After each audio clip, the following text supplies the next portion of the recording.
A Nightmare on Elm Street 3, The Dream Warriors, is a movie that I want to love more than I actually do. This is a genuinely epic expansion on the original film, filled with lore, meaningful characters, and a Freddy Krueger who's got the right mix of dark humor and sadistic menace. Elm Street fans adore this movie, but every single time I watch it, I find myself a little bit disappointed with Dream Warriors. For all of its lofty ambitions, its execution doesn't quite match that ambition. And to dive deeper into this conflict, I'm going to do a video analysis for this movie. This is the good and the bad in A Nightmare on Elm Street Part 3, The Dream Warriors. And to start, Dream Warriors' best asset is what it does to expand on the original Nightmare on Elm Street. This is a more epic movie with a much grander scope, and that is strength number one. The first two movies open up in a dream immediately, and these are effective yet very direct horror sequences. But Dream Warriors opens up differently. Sure, Freddy eventually tries to kill Kristen, but first we've got the opening credits, and these credits operate purely on atmosphere and dread and just this foreboding presence, but we don't quite know what we're looking at. It ends up being pretty innocuous. It's Kristen, played by Patricia Arquette, trying to stay awake by building a house out of paper mache. But what really works here is how this scene captures Kristen's sheer exhaustion. I mean, she's just acting like a zombie struggling to stay awake. And it quickly becomes apparent that Kristen has been suffering from Freddy dreams from before the movie started. Like, we're dropped in mid-struggle and Kristen's already depleted. And that sense of having no real clear starting point to all of this gives Freddy more of a mythical and haunting presence to him in this film compared to the first two movies. I don't want to say it's epic, but it is kind of epic for a slasher movie. Like, take the setting of Kristen's first dream. Nightmare 3 transforms Nancy's house into a vessel for Freddy's evil. The house has character here. Freddy's not just a dream demon, but a dream squatter. Freddy's home. Now, normally I don't really like little inconsistencies like this, because this is certainly not actually Freddy's house. But I do think it's appropriate that Freddy has essentially repurposed this site of his first defeat into his dream house. The visuals and the sound design in this dream capture the idea of Freddy not just as a mere dream killer, but as someone who is haunting Springwood. This is where it takes us. The house acts as a visual motif to signify Freddy's presence, as does the tricycle, the reddish hellhole we see a couple times, all the religious iconography in this movie. All of this adds the necessary depth and scope to Freddy as an antagonist.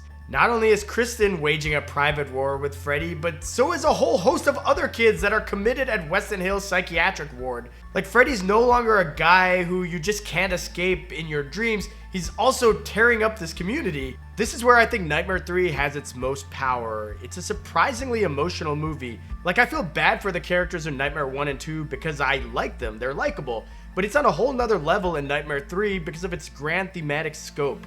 Whereas the nursery rhyme was used more as just a creepy recurring bit in the first two movies, here it's used to almost signify the shared emotional trauma of its characters. Stay up late, 9, 10, never sleep again. Man, what a great return for an iconic character. But it's not just her. Strength number 2 is Nancy and all of the rest of the Dream Warriors. The fact that this movie's story is less about the individual characters being stalked and more about group trauma makes Nancy's return feel fresh. I saw Nightmare 4 before I saw Nightmare 3, and I kind of had it spoiled that Nancy would die because you see her tombstone in that movie. But I assumed that Nightmare 3 was just Freddy focusing on Nancy as his primary target, just like the first movie, but it's not. Like, it doesn't feel like a redo of the original Nightmare on Elm Street. I have had some experience with pattern nightmares. It's through Nancy that we get to know more about the Dream Warriors and their personalities, their quirks, and their fears, and it doesn't feel shoehorned in because Nancy's in a new environment and meeting these characters for the first time, and she's also the only character who doesn't really discount what they're going through. She seems to be the only one to believe them. And also, the script is just more nuanced and natural in Nightmare 3 than the later sequels. Like, Nightmare 4 and Nightmare 5 are less complex movies, but they just shove fears and quirks for these characters into your face. Ew, ew, ew. Whereas Nightmare 3 weaves it into the storylines and into the character development, whether that be Will's D&D obsession or Taryn's past as a drug addict. I don't do that shit. What are those, beauty marks? Those are ancient history. And the amount of little side plots and storylines that add depth and flavor to these characters is impressive in a 96-minute slasher movie. Kristen and her mom have a noticeably tense relationship, and Freddy does use this against her. but it also adds depth to the connection between Nancy and Kristen, because as we know from the first movie, Nancy does not take kindly to shitty parenting. Did she always have nightmares? No, they've gotten worse since I took away her credit cards. I'm serious. And then there's Dr. Gordon and Dr. Sims. These characters end up sort of on diametrically opposed ends on how to handle all of the kids at Weston Hills, with Dr. Sims taking the tried and true approach of sex causes everything. Great, and that's my dick that's killing me. And Dr. Gordon taking the approach of, ooh, look at that cute intern over there. Let me go follow her rather than my subject matter expertise. While I'm mostly joking, I think Dream Warriors makes it very clear that both of these authority figures genuinely care about these kids in their own way. And there's so much more. There's a bit part played by Lawrence Fishburne, who somehow makes Max an incredibly likable and nuanced character in about 5 minutes of screen time. And then there's John Saxon returning as Donald Thompson. We get to see how his and his daughter's relationship has deteriorated in the time since the original Elm Street movie. You owe me. It's nice seeing you again, Princess. And that brings us to the formation of the Dream Warriors. Nancy learns about Kristen's ability to pull others into her dreams after Kristen opts to pull Nancy into this nightmarish prequel to the hit 90s movie Anaconda, when she should have pulled Ice Cube in instead. Is snakes out there this big? Yes, there sure are. And it's through Kristen's powers that Nancy's able to give hope to the other kids. All of you have this inner strength, some special power that you've had in your most wonderful dreams. This is a beautiful concept in a movie that kinda needs it. This film can get pretty bleak as it deals with suicide, depression, trauma, and yet these kids joyously discovering their powers is genuinely heartwarming, even if the acting can get a bit cringeworthy. In my dreams, I'm beautiful and bad. Is that actually a power? I mean, Will is a wizard master, Kincaid is super strong, Kristen is a gymnastics maestro, and Joey gives off horny pheromones like nobody's business, but Taryn is beautiful and bad. It's a bizarre choice for a power. And you know what else is bizarre? If you're enjoying my content and haven't subscribed to my channel, like, that's just weird, because on my channel, I'm beautiful and bald. Speaking of beautiful and bald, Freddy Krueger, everyone. He is strength number 3 in Nightmare on Elm Street Part 3. In the first 2 movies, Freddy is very dark, both in how he's lit and in how Robert Englund plays the character. And it's no secret that as the series went on, that Freddy would become more and more of a joke. And that pattern kinda starts in Dream Warriors. He certainly has his fair share of one-liners here. What's the prime time, bitch? What's wrong, Joey? Feeling tongue-tied? But as memorable as those lines are, I don't feel like this is Freddy being purely a joke. Because if you step back and think about it, when we get to the primetime bitch and Zsa Zsa Gabor, that's 35 minutes into the movie, and the only line Freddy has had up to that point is the 21st letter in the alphabet. And that's the thing, Freddy's jokey lines in this movie are used to punctuate moments of horror, not just to be funny. Let's get high. This is absolutely evil, and it's perfect for Freddy, whipping out a bunch of syringes to mock a former drug addict, or creating this nightmarish wheelchair and then mocking poor paralyzed Will after he discovers that he can use his legs in his dreams, and in his excitement, he tragically rushes right up to the first person he sees to share the good news. Sorry, kid. I don't believe in fairy tales. That pretense of humor is just gone with Nancy, though. Die. In Nightmare 1, there were several classic kills, but none of them felt personal. But every kill is personal in Nightmare 3. Disguising himself as Nancy's dad to pretend to make amends with her, only to kill one of the greatest slasher final girls ever. Heartbreaking. At least Nancy's able to help save Kristen in the end, and her death is not nearly as painful as Philip's death, which is the best kill in the entire movie.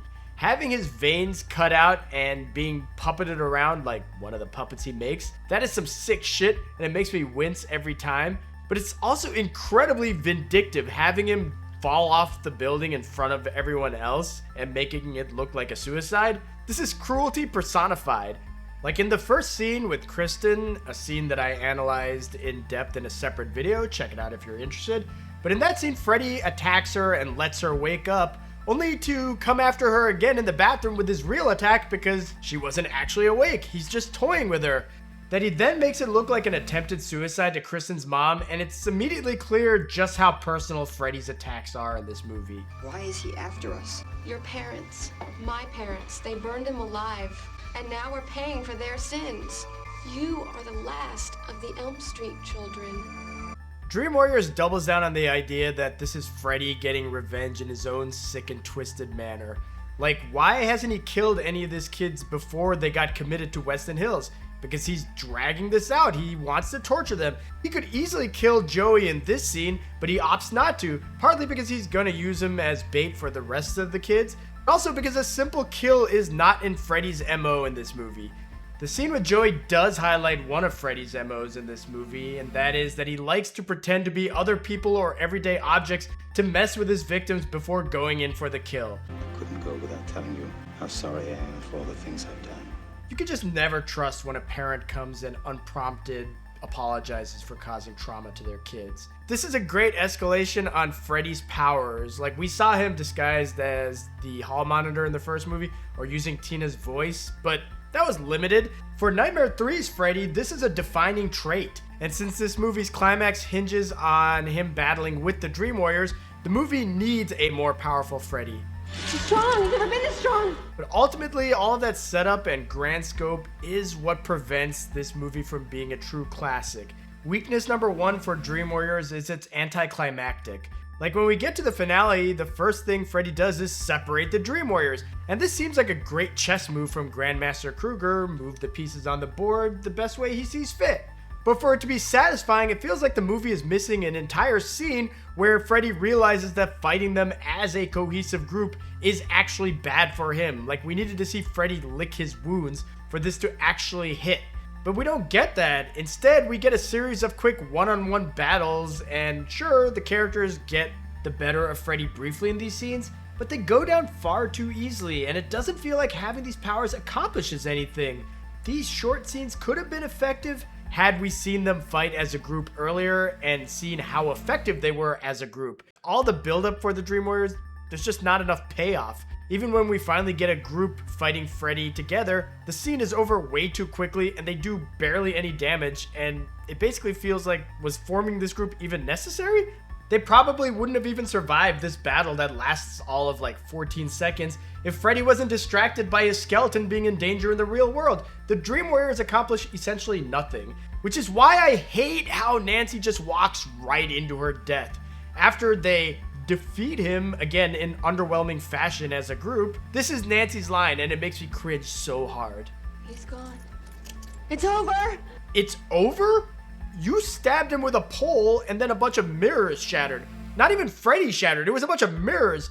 And the last time you thought it was over, your mom turned out to be a blow-up doll. Why would you think your dad is your dad here? I have had some experience with pattern nightmares. You don't seem like you have.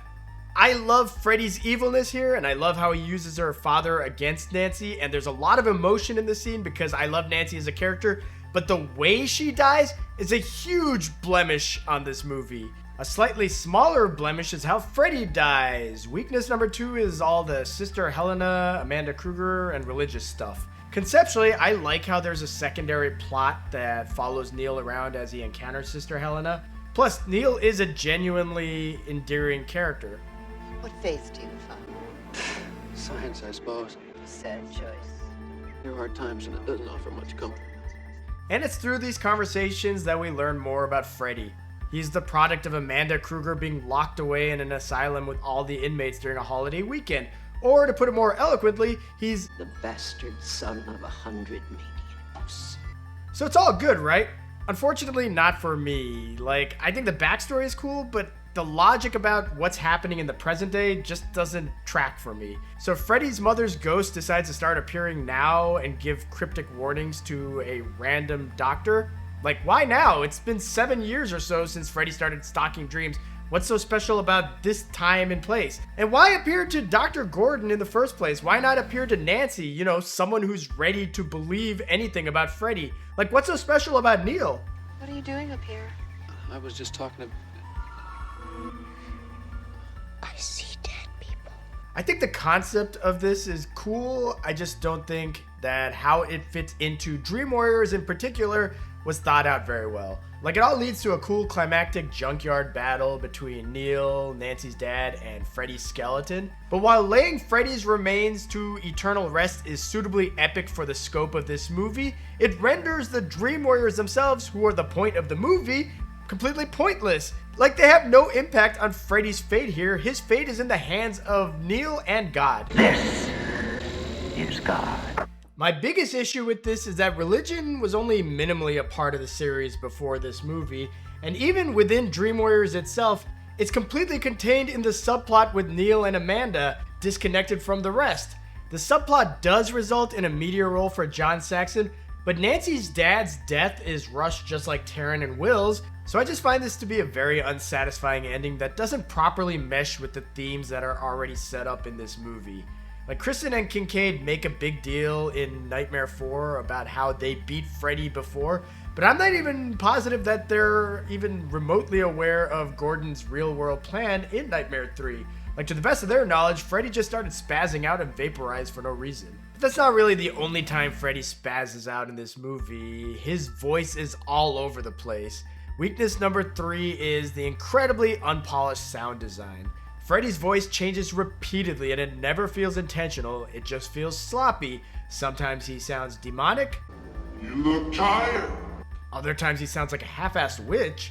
You should listen to your mother. Sometimes he sounds like the quintessential Freddy Krueger. This is it, Jennifer. Your big break in TV. And then the other times he just sounds like Robert Englund.